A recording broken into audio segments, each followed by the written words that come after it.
A Long Short War, The Postponed Liberation of Iraq is a collection of 22 articles written by Christopher Hitchens for the online magazine Slate. The articles support the impending American-led invasion of Iraq and were written between November 7, 2002 and April 18, 2003.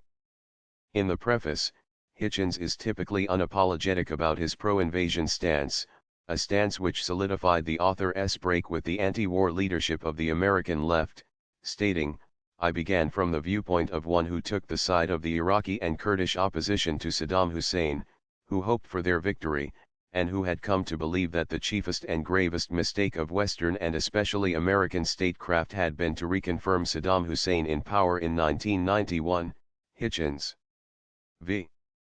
Among the many individuals credited in the introduction are Barham Saleh, a member of the Iraqi National Assembly and former Prime Minister of the Patriotic Union of Kurdistan, Canan Makia, author of a number of books, including 1989's best-selling Republic of Fear, and Ahmed Chalabi, former Deputy Prime Minister of Iraq. The essays are constructed in polemical, often vitriolic prose, and heap a special scorn on what Hitchens sees as the sickly masochism of the dovish left, systematically addressing and dismissing the most popular of the anti-war arguments while tendering ordered expostulations of his own position. Turkey and France were heavily chastised, while a qualified defense of George W.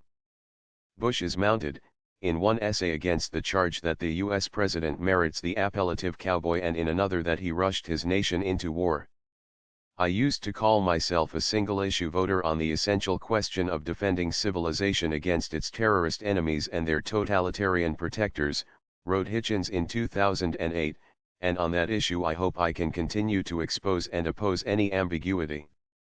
Hitchens is seen by many as a liberal hawk, comprising left-leaning commentators who supported the 2003 invasion of Iraq. This informal grouping includes the British writers Nick Cohen, Johann Hari, David Aaronovitch, Norman Garros, Julie Burkhill, and the Canadian Michael Ignatieff, see Euston Manifesto. Neoconservatives of the last decade are hesitant to embrace Hitchens as one of their own, in part because of his harsh criticisms of Ronald Reagan and his refusal to associate himself as such. Despite his many articles supporting the U.S. invasion of Iraq, Hitchens made a brief return to the nation just before the 2004 U.S. presidential election and wrote that he was slightly for George W. Bush. Shortly afterwards, Slate polled its staff on their positions on the candidates and mistakenly printed Hitchens' vote as pro-Kerry. Hitchens shifted his opinion to neutral, saying, "It's absurd for liberals to talk as if Kristallnacht is impending with Bush, and it's unwise and indecent for Republicans to equate Kerry with capitulation. There's no one to whom he can surrender, is there? I think that the nature of the jihadist enemy will decide things in the end."